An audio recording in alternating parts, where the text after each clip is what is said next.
കിട്ടി മോനെ കിട്ടി, ഇന്നൊക്കെയുള്ള കണ്ടന്റ് കിട്ടി. അപ്പൊ നിങ്ങളെ ഇതുപോലത്തെ പിസ്താഷ്യൽസ് ഒക്കെ ഉണ്ടെങ്കിൽ അതൊക്കെ ഒന്ന് പെറുക്കി പോരി. ഇതിന്റെ റിസൾട്ട് ഇത്രത്തോളം അടിപൊളിയാകുന്നൊന്നും ഞാൻ കരുതിയില്ല. അപ്പൊ ഷെല്ലെടുത്ത് വേഗഭാഗത്ത് പോലെ ഒന്ന് കളർ ചെയ്തെടുക്കുക. പിന്നെ ഗ്ലൂ അപ്ലൈ ചെയ്ത് കൊള്ളിയോ കൊമ്പോ എന്താ ഇതുപോലെ ഒന്ന് സ്റ്റിക്ക് ചെയ്ത് കൊടുക്കുക.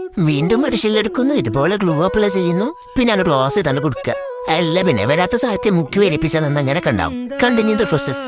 എത്ര പൂക്കളാണോ എത്ര ലെയറോ ആണോ ഈ ഒരു പ്രോസസ്സ് കണ്ടിന്യൂ ചെയ്താൽ മാത്രം മതി. അല്ലല്ല ടുലിപ്പ് ആവാണെങ്കിൽ മിനിമം ഒരു 2 ലെയറെങ്കിലും ആണ് കേട്ടോ. അതാരും മറക്കണ്ട. ഞാനൊരു ആവശ്യത്തിന് പുറമെ ഇങ്ങനൊക്കെ പറഞ്ഞു തരും, അതൊന്നും നിങ്ങൾ കാര്യാക്കണ്ട. ഈ ഒരു പൂവിന് എവിടെ എന്തൊരു തകരാറുള്ളത് പോലല്ലേ, അതൊന്നും കുഴപ്പമില്ല. നമ്മക്കന്നല്ലേ ഉണ്ടാക്കണം, വേറെ ആർക്കും കൊടുക്കാനൊന്നല്ലോ. അല്ലല്ല നമ്മക്ക് ഉണ്ടാക്കുമ്പോഴോട്ടെ ശരിക്കും പറഞ്ഞ ഒരു തീരെ ഉണ്ടാക്കാണ്ട്. കാരണം self love is the important thing more than anything. ഇതാരാ പറഞ്ഞത്? ഞാൻ തന്നെയാണ്, അല്ലാതാരാ? എനിക്ക് വയ്യ. ഇനിയിപ്പോ ഓവറാക്കണില്ല. ഇതുപോലെ കുറച്ച് ആർട്ടിഫിഷ്യൽ നീഡ്സ് ഒക്കെ നമുക്ക് ഉണ്ടാക്കിയെടുക്കണം. എന്നിട്ട് പിന്നെ അതിന്റെ ഗ്യാപ്പ് കൂടെ ഒക്കെ ഒട്ടിച്ച് കൊടുക്കുക. സിമ്പിൾ പരിപാടിയാണ്. ഒരു ബൊക്കബുലറായ പേനൊക്കെ നോക്കി, ബട്ട് ഒത്തില്ല. സാറില്ല, ഇതൊക്കെ മതി നമ്മക്കല്ലേ. അയ്യോ ബീൻ സെൽഫ് ലവ് എന്താ അത് കുഴപ്പമില്ല.